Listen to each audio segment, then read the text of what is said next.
Gubernur Maluku Murad Ismail tak pernah hadiri rapat paripurna di DPRD Provinsi Maluku selama masa jabatannya. Hal itu bukanlah informasi baru di lingkungan DPRD Provinsi Maluku. Selama memimpin Maluku sejak 2019, Murad Ismail hanya datang saat sidang paripurna istimewa HAD Provinsi Maluku. Sementara paripurna lainnya tak hadir. Baik paripurna laporan keterangan pertanggungjawaban gubernur, LPJA PBD, dan lainnya. Semuanya diwakili Wakil Gubernur Maluku Barnabas Orno dan Sekda Sadali Iye.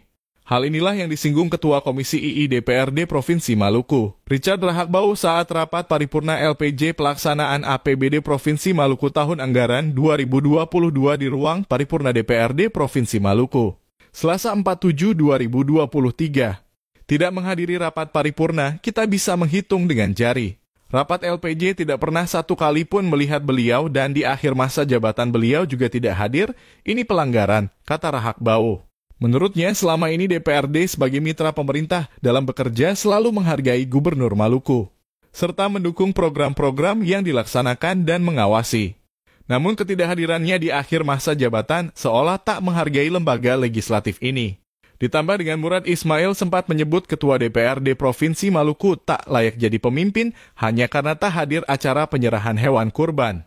Menurutnya dengan ketidakhadiran Murad Ismail dalam paripurna menjadi catatan penting dan ini pelanggaran.